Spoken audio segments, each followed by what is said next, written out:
All right, I think that we're actually live right now. So I'll just wait for Boom to join us and we'll kick it off. Hey everybody, how y'all doing? Hi, Boom. How's it going? Good, good. So if you would please give me a minute so I could share the new live stream link on LinkedIn and through email, and then we would be able to get started. Fantastic. Just wait for Boom to. Cool. All right, so I see this is working. Fantastic. Busy week, Charles, this past week? Yes, it's been very busy, very busy. So I was on like radio 2 days ago, all through yesterday. We're just trying to sort out some of our small business community members, and today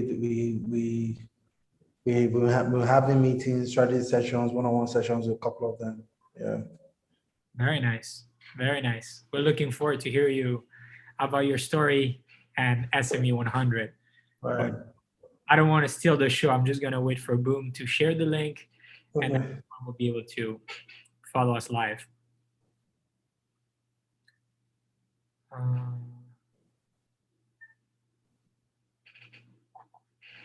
All right. Great. All right. Okay. Are we ready, Boom? We are. Fantastic. Thank you, Charles, for making the time. Glad to have you. Thank you for having me. Glad to be here. Great. Well, then with no further ado, I'll kick it off. Welcome everyone to our 8th episode of Let's Talk Startups in Africa, a speaker series of fireside chats with entrepreneurs and investors that are paving the way in Africa. Today, we're very excited to host our special guest, Charles Odii, founder of SME100 Africa. But a little bit more about Africa Startup Lab. Africa Startup Lab is an organization whose mission is to empower entrepreneurs solving Africa's biggest challenges by bridging the information, resource, and financing gap. Before kicking off the interview, a few housekeeping rules.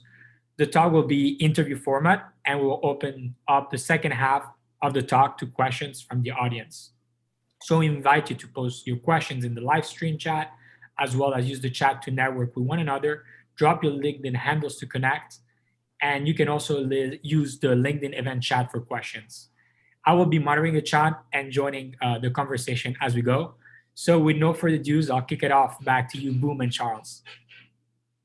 Thank you very much, Anthony, for that introduction. And thank you, Charles, for making the time. Very excited to have this conversation with you.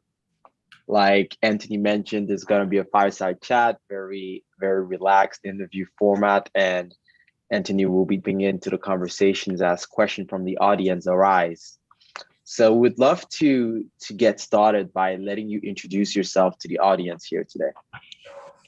All right, thank you so much, Boom. My name is Charles Odii. I'm a Nigerian entrepreneur, social advocate, and an author.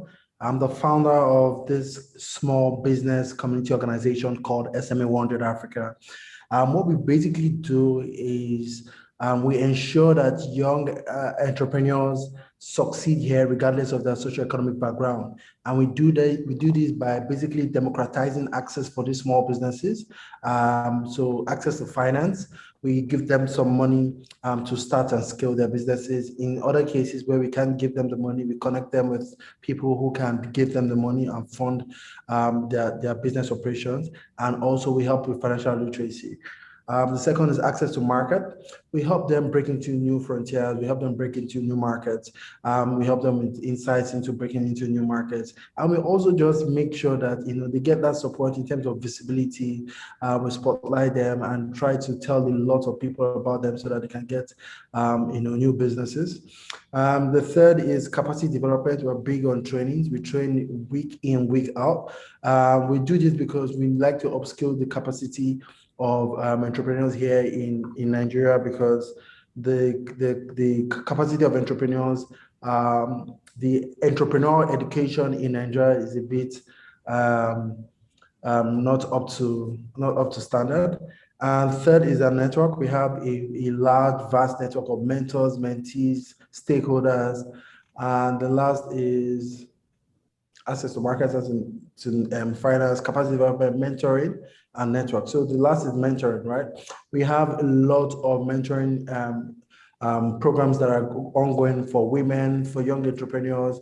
And basically, we actually designed this so much so that we have the people who have been doing businesses for more than 10 years, handhold and mentor people who are just starting in the businesses for less than 3 years. So that's basically what we do here in Nigeria. And we've just started the same in Ghana, and we have some requests in some other part of Africa, but we're also in Ghana and South Africa as well. Wow, so that's quite impressive, and quite an undertaking, and very happy to have you here to share that story. So I'd love to start from the very beginning, talking about your debut. So how did you get started in entrepreneurship, and what was your path to right before launching SME100?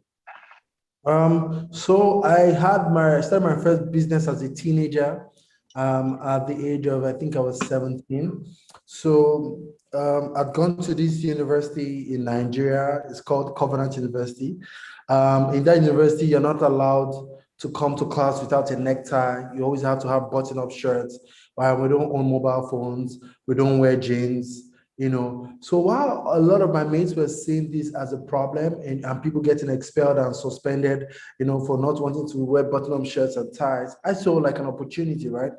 Because we've come from high schools where you were just school uniforms and t-shirt to a world where you have to dress corporately, like with a necktie and sometimes with jacket, so for some people, they were revolting about it, but it had to be done. So I saw it as an opportunity. What I did was started designing button-up shirts.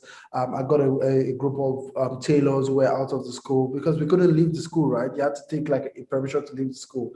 So I got them to come to the school gate, and then I give them my orders, and then they go and they make the clothes and they bring it to the school, and I'm there selling to my peers in the school, and I'm trying to make extra income for myself. So that's how I started, making a men clothing company called Charles Bryne. And it was from that I understood the essence of starting early.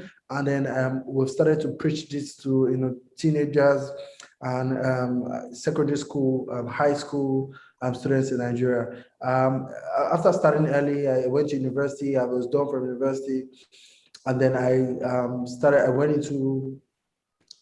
had a master's degree in media and communications. Then I understood, the power of the media to tell stories. And then, from that, I enrolled in like a PhD program, but I put that on hold so that I can, make sense of what I've learned in school already and then continue at another advanced time. So I worked for a couple of tech organizations here in Nigeria, one of which had left Nigeria. I worked for Dimension Data, then I worked for Jumia, which is still here. Then I went on to be like the chief operating officer for one of the tech companies called Red Media Africa.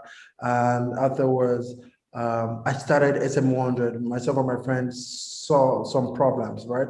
And the problems that we saw were glaring. Number one was every year, we have over like 60 million university kids churned out of the tertiary institution into the labor force, and there were no jobs. There's no jobs. There's a high rate of youth unemployment in the country. Secondly, we saw that the businesses that start in Nigeria do not actually outlive their founders. When the founders die, the businesses die with them. And if I come to developed countries, where yourself and Michael are sitting, and I go into the shelves of retail store, you hardly find Nigerian brands in those shelves, right? So we wanted to solve basically the problem of unemployment, and we understand the ripple effect that it has in the economy, right? Because we know that, but one business starts, there's one more knowledgeable person there, poverty is out the window, and that has reduced the high rate of unemployment in that society or that community where that business has started.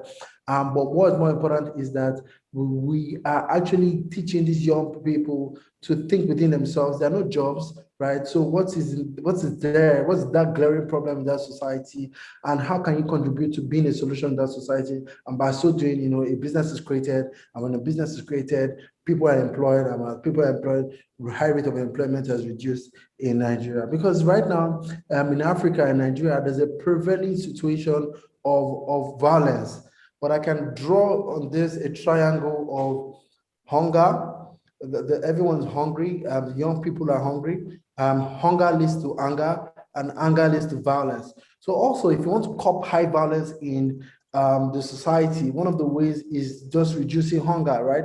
Getting people to get employed, getting people to supporting people to starting businesses, and that way you're reducing the high rate of unemployment, you're reducing the high rate of violence in societies like ours. I'm sorry, that was a lot. What was that? It's all good. It was very detailed, and it gave us kind of like the full view. So, quick aside, do you still have some of the shirts of Charles brand? Do you still keep some of them? Yeah. Like I still make for like my friends. But because I've sold my soul to the society, the development of humankind. I've not focused on that for the last few years, but some of my friends were getting married. Some of the friends, most of the things that I wear to work, many people see them and they like them, and then I just call the guys and try and arrange something for them. But I put someone in charge of that business. The business is still ongoing. On Instagram, it's called Charles Bryne. Charles with the Bryne is the main fashion brand. Someone is in charge of that, and I just look at the numbers from time to time. But I'm not focused on it right now. But it's interesting that that's a business that I started as a teenager, and the business is still ongoing today. And that's the example that I try to tell young people to just in this, especially in this side of the world, to just look for a problem and try to solve problems with just thinking innovatively. Yeah. Do you think that the fact that your university forced you to essentially wear button-up shirts, ties, and sometimes jackets created the style that you're rocking today? Because in a lot of your public appearances, and it seems even in your day-to-day, you're always very sharp and dapper. Do you think like that comes from that requirement in your university? So I wouldn't put it past my university, but my mom was like an entrepreneur, right? So I saw how, because of my mom, some challenges were solved, right? For humans, right? Other humans. So because she was a retailer, and then I saw how she was able to provide solutions to humans, right? But also my university actually revolutionized the way that I look today, because that was when I fell in love with jackets and ties. I made it a conscious effort not to wear a necktie today and a jacket, so that I can look like you and Anthony and just be free and just have the conversation like an entrepreneur. Actually, what's very funny is I told Anthony before the call, I'm like, hey, Charles is always very dapper. We typically do these calls like very relaxed, wear our t-shirts, and it's super chill. So today we actually wore a shirt. We didn't button up and get a tie. We were like, all right, cool, let's actually just wear shirts, because he's gonna be super fly. So I'm glad you kind of we met in the middle there. And it's very funny that we just both kind of because when I sent you the video, you're like, yeah, I like that. I'm like, no, I'm not going to do that again. I'm going to be calm and relaxed today. No, that was great. So it's okay. You've started since 17, and you went on to you did your bachelor's, master's, put your PhD on hold because you wanted to kind of put your education to use, and then you are in at the phase where you launch SME100. So tell us about the early days of SME100, and what were the steps like? What was the journey like in the very few early moments of the enterprise, and what were your early lessons when you started this? Right. So because of the peculiarity of SME100, the challenges that I faced were I think they are peculiar to a small business community organization like this. I'm not sure it's the same challenge that anyone who wants to just do business will face, right? So one of them was people actually weren't at the beginning. People wanted to know who was backing me, right? Who was behind me, right? And so they were asking questions like, who's on your board, right? Why are you doing this? Like, it's not every day that you see people actually wanting to solve human problems because they understand the ripple effect of just supporting one business and the ripple effect that business has in society. So in early days, starting with no funding from external organizations. I mean, some support came along the way, but starting from bootstrapping, having saved, and just wanting to explore and solve some problems. One challenge was rejection. Everywhere that we went, sometimes people wanted to know, who's behind you, and when you're saying, "Oh, I'm just doing it by myself," they're like, no. And they shut the door, right? Sometimes. So that forced me to actually constitute a global advisory board, right? Up until I came to the US as an international visitor through the International Visitor Leadership Program by former President Barack Obama. I never even thought that anyone was even seeing the impact that I was making with young entrepreneurs, right? So up until that, I didn't constitute a board. It was after I went and I learned, the essence of a board, an advisory board, people that you can just sit with and they can just advise you and show you the right path to go. Up until that experience, I didn't have a board. But that also, those slam doors on my face also made me realize two things, right? Number one was never to give up, to be persistent. The reason why, in my mind, the reason why they were saying no to me at that time was because they didn't understand the value, or I did not communicate the value excellently, right? So I also went back to think about my value communication and the value that I wanted depending on who I was talking to see at the time. So there was that, and also at the early stage, there was also the issue of, there was some finance issue, right? I remember the first conference, and I'm going to say this, right? The first conference that, we did, this was the conference where, we go around Nigeria looking for young people under the age of 25 who are doing phenomenal things in their different areas and contributing to socio-economic development in Nigeria, right? It's called the 25 under 25 initiative. And so when we get these people, we spotlight them, and then we now start to incubate them, teaching them about how to start a business, how to run a business, the things that they look out for. That very first event, right? I didn't have enough money to rent like chairs that we would put on the stage, right? So what I did was I went to my sitting room, and I took those chairs, right, and I took them to the conference center, and I set them up there looking beautiful and all. And to today I still have the chairs, just for a reference point to say, listen, it was tough at the beginning, right? But money, many times when I talk to young entrepreneurs in Africa, and they'll be like, oh, they don't have money to do that. They don't have money to do this. One time I was speaking to someone who actually said that he needed I think it was close to 10 million naira to start a business. By the time that I was done talking to him, all he actually saw that he needed was 100,000 naira. Right? Because what is happening in some people's mind is that money has grown to be something so big, but it's just like a mirage, right? So I could see through that, and I could see ways in which I could. Okay, so right now, we do excellent conferences, and the stage is looking all glamorous and all. But that wasn't the case in the start, right? I used the chair in my sitting room. I brought it. I told it to the event center, set it up nicely. But if I won't tell you, you would never know, right?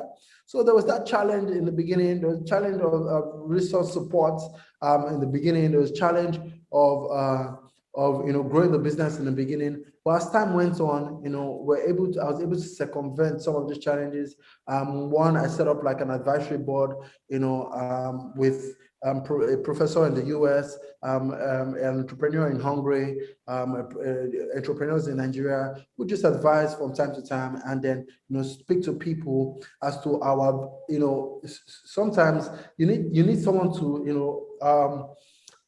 to help be like a preacher. You need someone to go ahead of you, to set the path for you, and that's what the advisory board does. That has helped in some places. Other places, the fellowship program that I've attended, other people are just, like if the U.S. government and Barack Obama can see something in this guy, then I can give him a chance.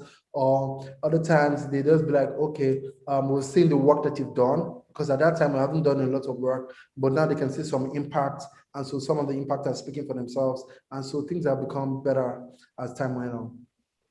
And touching on that, Charles, you mentioned this program was 25 under 25 in Nigeria. I would love to hear a little more about what are the criteria that they were looking for in order to be part of this program. And I know you touched on some sort of curriculum that was put together. Could you just tell us a little more about what that curriculum looked like when you were in this program? Okay, so the program has run for 5 years. This year will be its sixth.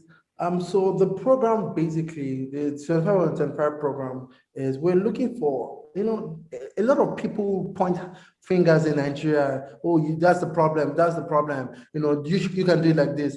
But not a lot of people know how to roll up their sleeve and do the work, right? So we identified that young people are churned into the labor force every year, right? But they're just there looking for jobs. And so we're like, okay, what is the greatest motivator, right? And then we found out that I saw someone, Bill Gates, saying success is the greatest motivator. I'm like, so how then can we get many people to get motivated? So we looked at the society, and then we decided to reward and spotlight doers, right? So in that society where you're complaining about no jobs, bad roads, no government support, there's somebody in that society who is actually experiencing the same thing, but they folded up their sleeve and they're doing something about it, right? So we went around Nigeria looking for those people. And so the criteria was simple. We're looking for people who have started businesses in the 25 industries that we identified, right? In health, in education, in technology, in food, in fashion, in sports, in music. We're in fact 25 industries that we know that young people can go into. Of course, we are including industries like aviation that has a high barrier to entry because of capital and all of those others. But the fashion one, where young people are being creative and can create the style and predict the fashion trends. The food one, where young people are mixing delicacies, African delicacies. The technology one, young people are creating phenomenal things. The tech one, fintech one, where young people are creating solutions that can help people leveraging technology. And so one was we're looking for young people under 25 who have started in these 25 industries, right? So one, because it was in the country of Nigeria, you must be a Nigerian, you must have started in these industries, the business must be ethical. So we're spotlighting people who were in the alcohol or nightclub business. That's not to say that there's anything wrong with that, but we're just trying to make sure that we can spotlight these other people so that we can get more people to start thinking in those likes. Also, so the business was registered. There was some evidence of transaction, even though it's not in the millions of dollars, but let us see that you have a paying client, you understand your target market, and then you have people who are paying you. We wanted to see that the business was registered, so it's not an entity that you're still thinking about, or someone who out of pocket you're running it. And then you're a Nigerian, and also you, more importantly, you're doing something and you've been doing it for at least 3 years. So we were looking for those crop of people, and then we started to go around Nigeria, getting them, bringing them together, and just using them as use point of contact to other people in their locality, to say this person is doing this amazing thing. If this person can do this amazing thing and making some headway, you can also do it. This person is doing a phenomenal thing, and if this person can be solving societal problems, you can also be solving societal problems. So when we get these people, we then incubate them and start to teach them the rudiment from starting a business, right? How do you structure your business plan, right? For some other people, we use the business model canvas. What exactly is this stagnation in the business? How can a business grow? Have you identified who this target market is? Have you identified who your suppliers are? Have you identified what the revenue is? Do you know that you can actually even, try to make revenue from this case rather than just focusing on this? Just teaching them that, teaching them marketing for their businesses, teaching them marketing tools, how to sell on social media, teaching them to be active in society, also teaching them what it means for the business, a business to run in a society and the ripple effect that it has in the society, teaching them financial literacy, credit and debit, all of those things. So we were teaching them these things. And we sat down to meticulously design the curriculum, so much so that it had an impact for them at the stage that they were in business.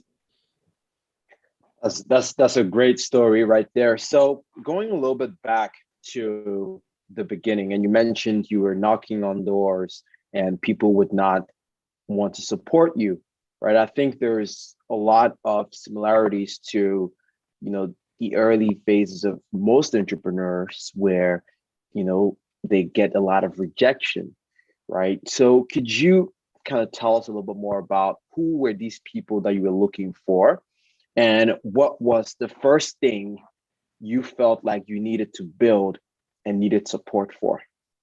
So the very first thing we wanted to build at that time was using technology to cascade many of the things that we were doing, right? But, I also do not blame some of the people who shut the door on us, right? Because to be very honest, evidence is very important, right? So if you're building a product, people might not understand the product, people might not understand all of the things that it takes to put together that phenomenal product until the evidence is there, until the product is in the market and it's solving problems. So because we didn't have the impact at the time, it was just us trying to say, this is what we can do to better entrepreneurs. Because I see it like this: entrepreneurs, people who are trying to survive, who are trying to grow, the biggest problem to growth is survival, right? They won't be able to think large and think about solving society when on their own they haven't eaten, they're on their own, they're looking for where to sleep, they're looking for money to run their basics. So we thought that if we want to see growth cascaded in society, it will be important to support these young entrepreneurs at this time so that they can grow and solve problems that hinder society. So they weren't saying it like that. They're like, oh, so what have you done before? You haven't done this. By the way, who's behind you? I'm like, it's me, myself, and I, and my other partner, and God up there, who's giving us the idea. But they're like, so that also then taught me about a fundamental thing that I understand in marketing, right? It's like people buy people, right? So I thought that the reason why you don't see a nice car at the face of magazines or nice wristwatch, and the reason why you see people's faces is because they're trying to tell a story, right? And they're trying to sell people because people buy people. So if I had like a nice bird, and I had someone, who was telling the story before I got to wherever it is that I was going to, or I had referrals, it would have been easy, but I didn't have that. But I'm also thankful to God for the experience because I understand that better, and I understand, and I learned from all of those lessons, right? So yeah, that's pretty much it. I just say adversity is the mother of creation. I guess you're able to experience that in the very, very early days of SME100. So let's talk about SME100 today. How many, how would you quantify your impact? How many entrepreneurs have you helped? And tell us a little bit more about even the types of entrepreneurs that you help. You alluded to it, but if you could be a little bit specific around the types of entrepreneurs you've helped, how many you've helped, and maybe share a success story. Right. Okay. So we have over 100,000 entrepreneurs in our community, right? And this community has been in existence for the last 6 years. Now, the entrepreneur, the kind of entrepreneur, we're looking at the entrepreneur, right? But I can then break the entrepreneur journey for you into 4, right? They are the dreamers, right? They're those who want to start, right? They've started, right?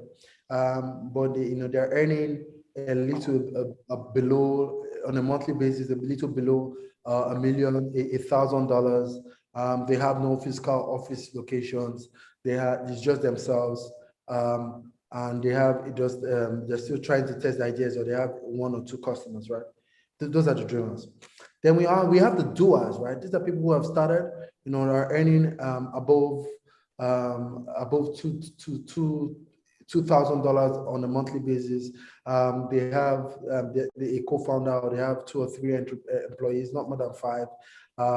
They probably don't have like a geographical location. They're working online, and you have a few customers, right? And there is the third phase, who are like the retailers, right? These are the people who have actually started. They're earning above, let's say $4,000, $5,000 every month in terms of revenue. That the people who actually even have like a location. They have more employees, and they're doing fantastic. And there's the SME, right? And these are just our own terms, how we classify them. And they're the SMEs, right? These are the people who have multiple locations, who have above 10 employees, who are doing maybe above like close to like $10K US or more on a monthly basis, and who actually have multiple customers. Now, what we do is that we have looked at this journey of an entrepreneur, right? Like the big organizations, like the Nestle of today, they actually journey, and we support the entrepreneurs from the dreamer phase up until the SME phase. And then when they become large organizations, I'm not sure that they can do fine all by themselves. So at the initial phases, which are the dreamers phase, that's where we have that incubator program for young people.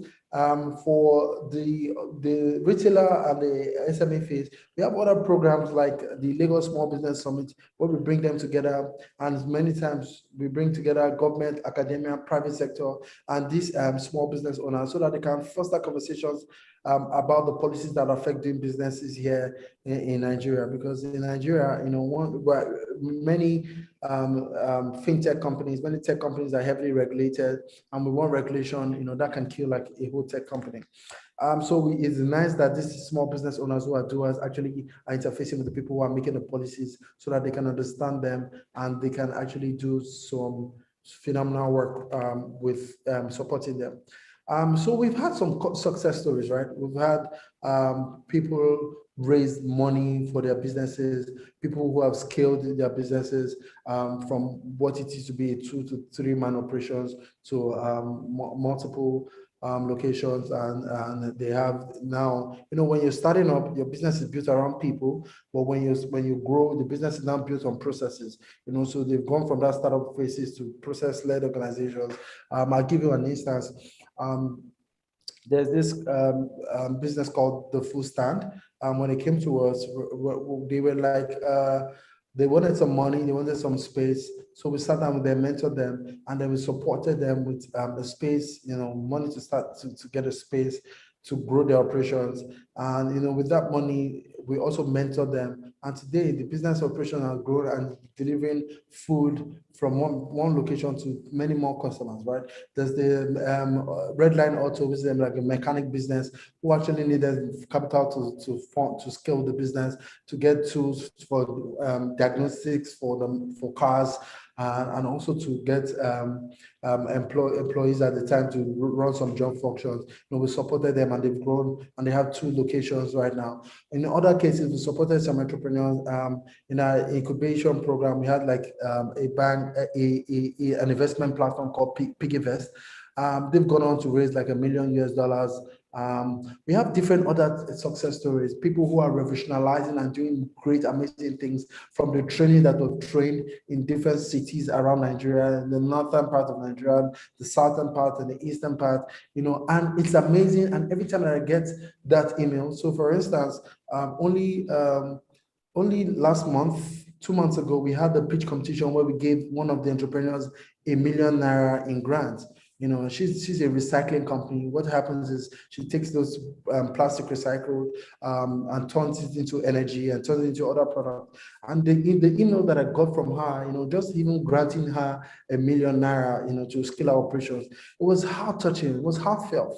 But to her, she wouldn't know that, it is me that should be thanking her, because I know that when that business scales, she will employ more people. And employing one person, what happens is that one person has a directly or indirectly is affecting 10 other humans, right? Like I, for instance, because I'm employed, my driver is employed, my cook is employed, my housekeeper is employed, everyone in this organization is employed because of me. And so that's the ripple effect. If we actually genuinely want to reduce if we're serious about reducing the high rate of unemployment in this country, that's the kind of thing that's the kind of actions we need to see in different silos, in different pockets across the nation. And before we know it, the hunger has reduced, the anger has reduced, the violence has reduced, the high rate of unemployment has reduced, and then innovation and creativity is all around us. That's amazing, and thank you for sharing that success story. You mentioned something that really piqued my interest, which was you bring the policymakers to the table. So can you walk us a little bit through how you do that and what type of dialogue you try to create among policymakers and the different other stakeholders that their policies affect? Okay, so this started the year where SME100 Africa was formed, right? Because I understand that doing business in Nigeria, it's very different. It's a different terrain. Businesses that want to come into Nigeria need to understand that it is a different terrain here. The regulators here are very powerful. And, in life, how you know someone is powerful is when they misuse the power. Right. If someone is very powerful, you will never know they are very powerful until they misuse the power. so that's how you know that regulators here are very powerful. So there was an uproar in the city. I think it was in the year 2016. The government has demolished some small business complexes and offices in the city of Lagos, right? And so what had happened is that there was a lot of anger. People were going to carry black cards to the street to revolt and to say, we won't accept that. And then rather than that happening, I then said to myself that, an innovative way, protest is not going to solve, right? And an innovative way to solving this thing is dialogue. Getting these small business owners to the room, getting these government people to the room, getting private sector, the people that can support them to the room, getting academia to the room, and then we can then start to talk about these policies, right? And the impact has been phenomenal, right? And right now, because it started in Lagos, the Lagos state government now pays a lot of attention to the summit because they send a delegation there, they're taking notes and they're drafting policies and impact to support. So only recently, the Lagos state government, reached out to say, okay, we're then starting like a hub for small business owners, where having listened to them, we think that it will be important for us to support them so much so that they can get support in terms of loans that are single digits, right? Because before now, all that was available for entrepreneurs in terms of capital was from the private sector. And capital here in Nigeria is very scarce, right? And it's very expensive. So I give you an instance: a small business owner who goes to the bank to borrow ₦1 million will, at the end of the tenor, be paying back over 25% of that ₦1 million. So that stifles productivity, that stifles profit, that stifles growth, right? And so, the Lagos State government has put together something called the Employment Trust Fund, where they give single digits interest loans. They are now looking for more collaborative ways that they can support the small businesses, because, that's just economic 101. These guys are the guys contributing to 90% of the workforce. These are the guys contributing to 50% of the GDP. If you support them, the GDP grows. If you support them, the workforce grows. So I think they started to understand that, and so from the reports that were sent to them on an annual basis, year basis, from the summit, they can see it, and they've been actively a part of the summit. Now, what we want to do is this thing that we've done in Lagos, which has been a pilot in Lagos for a few years. It'll be nice to cascade it around, And so I met with the Minister for Industry, Trade and Investment for Nigeria, who was the keynote speaker for the last year's summit. And then he wants to see that cascaded around, And so hopefully by this year, we'll do the summit in another city and start that conversation, that engagement and advocacy for small businesses in another city. And hopefully one city after the another, one state after the another, they can try to see the impact and the importance of entrepreneurs in the economy and try to support them. That's a great point and great story. Thank you for actually leading such an effort. I wonder, there's recently been in the financial technology sector some measures taken by the Ministry of Finance in Nigeria. Have you participated in any form of advocacy with that specific issue?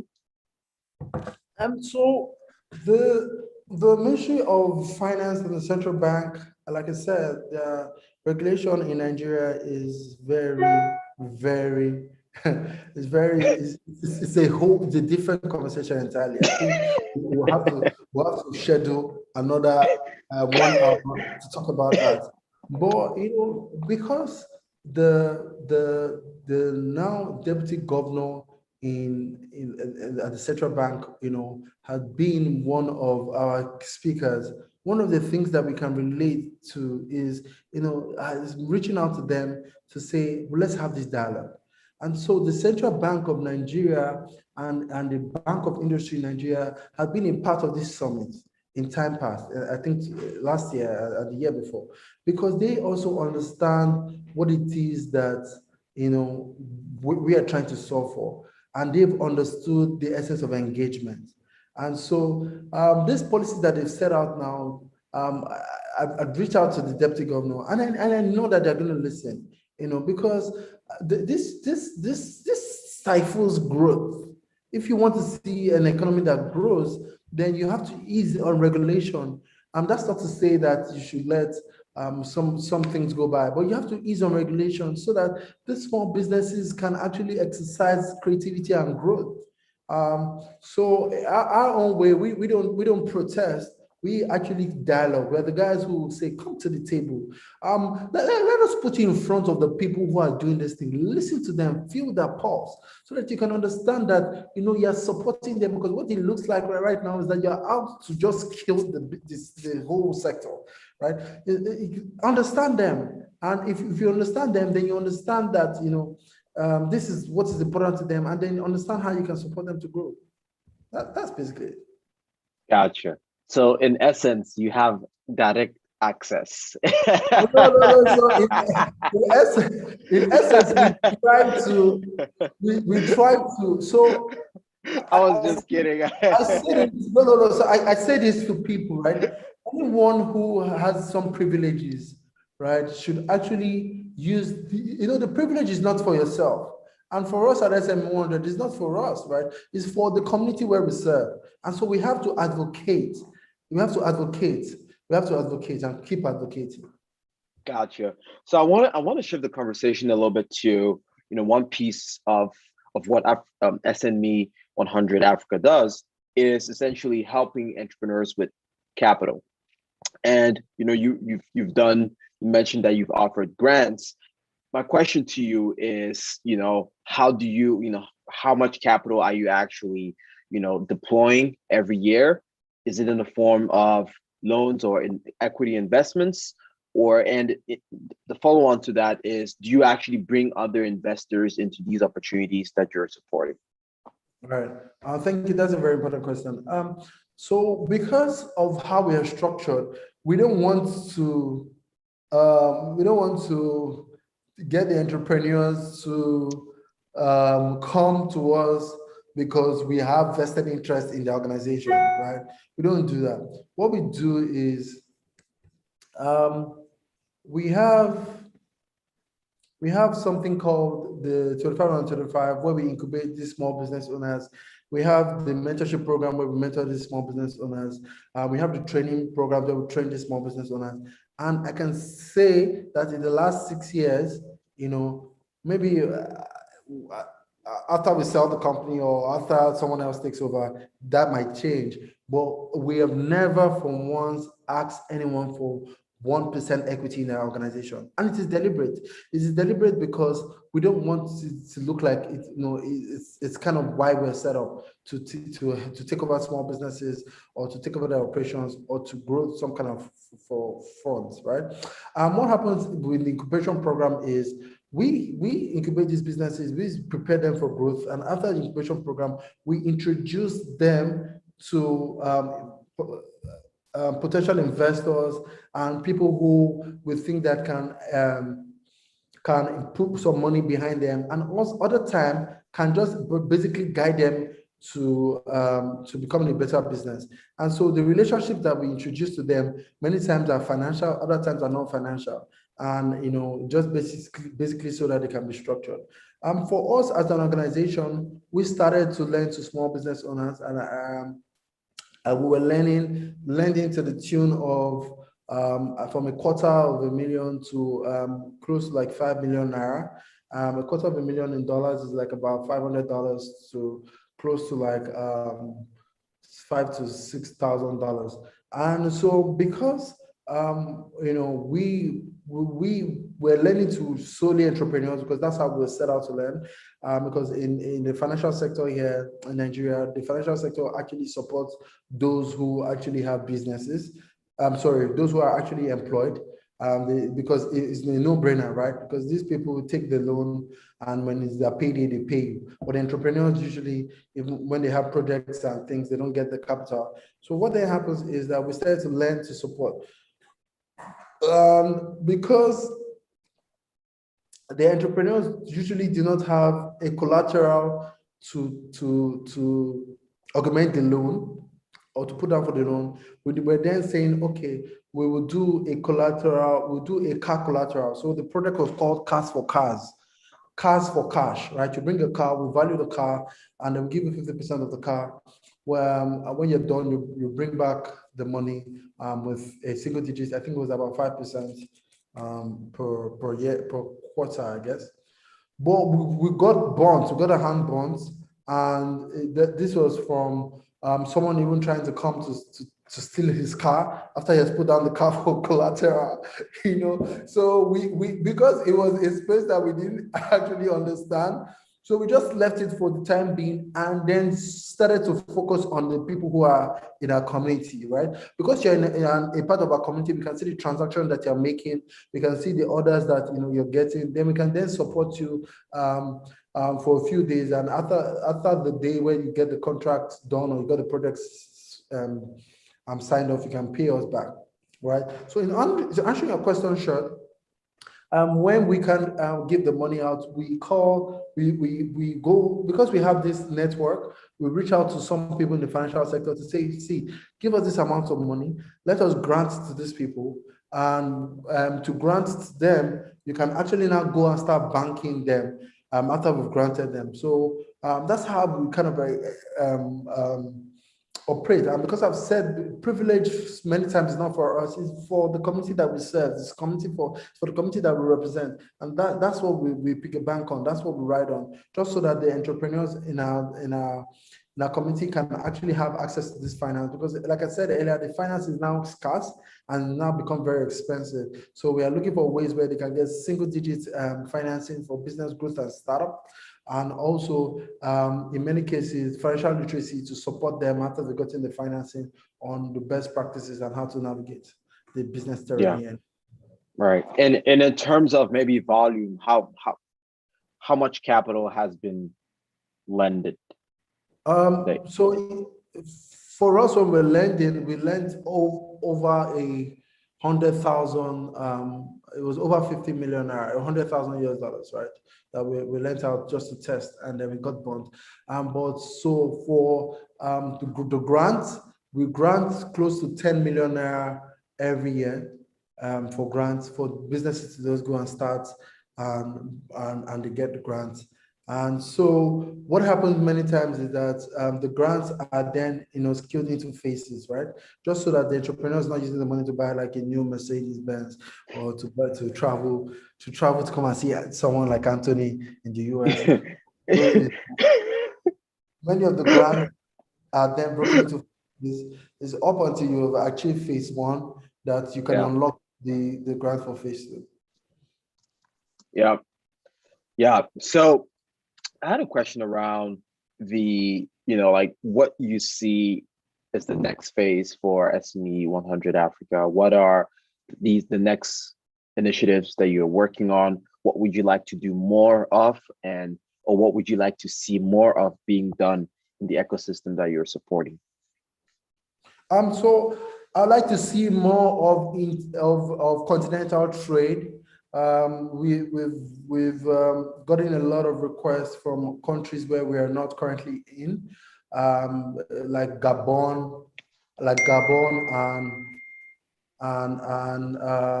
so Gabon, Central Africa, and many of those countries, right? So what we've done is we've actually been supporting them with resources in terms of education. But what we would like to do is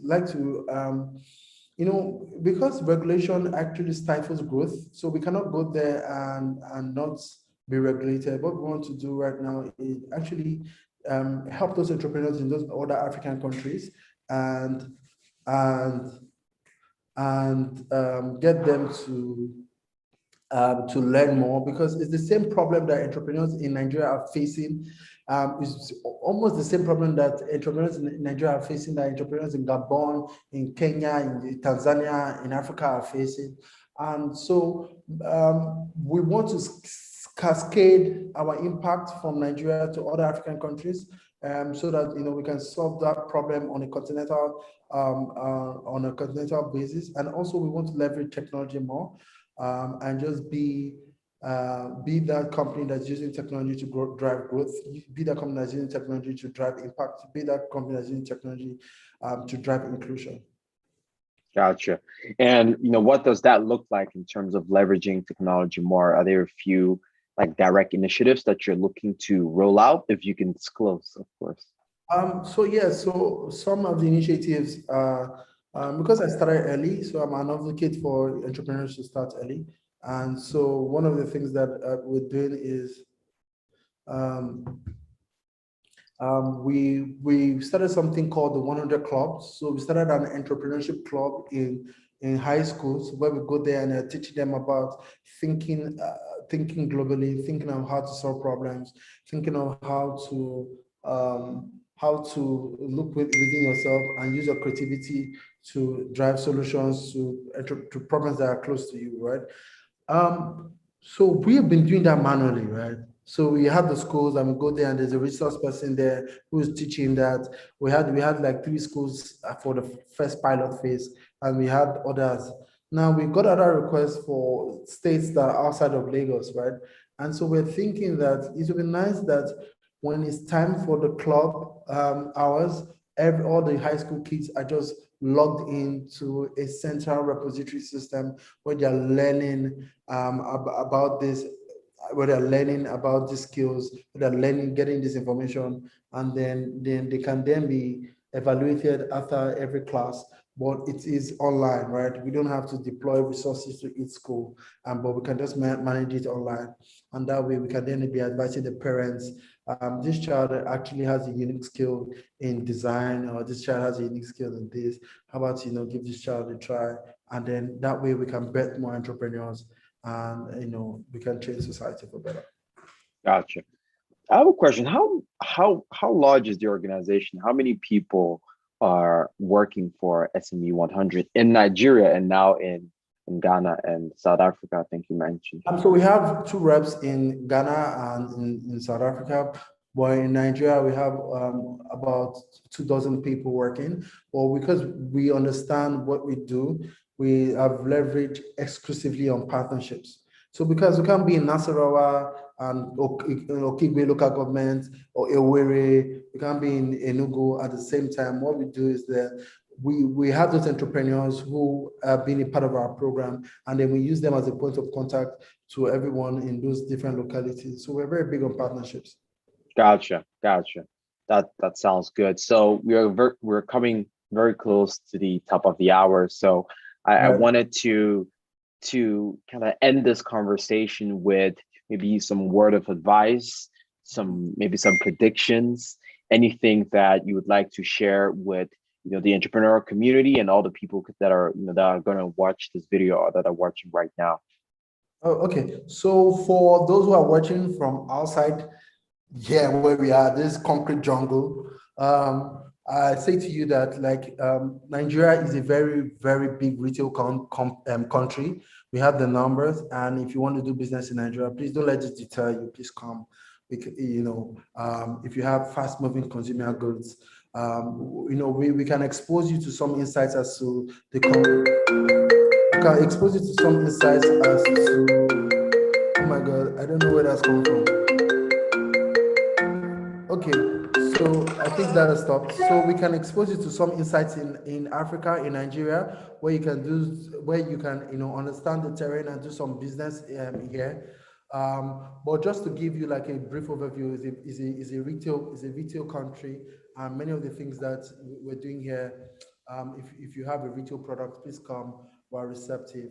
But those in Nigeria who are actually doing business here, like I shared earlier on the call, I got a lot of no's, right? I got a lot of people who slammed the door on me. And then every no that we got, we went back and then we tried to redefine the problem. And we looked back on how we can do it better. We looked back on what we can do better, and we were persistent, right? So I say to you, that slammed door on your face, or that no is not a justification that your business idea is not valid. Go at it again, but this time go at it smarter, go at it better, go at it more informed, go at it with more knowledge. Couldn't end this on a better note. Thank you very much, Charles, for taking the time and coming to tell your story here and all the lessons learned, as well as the word of advice and the invitation for business in Nigeria. And I think quite a bit to be said, about, in other African countries, in terms of, opportunities. So thank you very much for taking the time. I'm expecting you and Anthony, right? That promised that we're going to tell some African stories. So I'm expecting you both very soon. You can lock that on your agenda for sure this year sometime. All right. Thank you very much, Charles. Anthony, thank you. And thank you everybody for watching the 8th episode of Let's Talk Startups in Africa with Africa Startup Lab, and see you next time. Thank you. All right, then. Bye. Bye. Bye.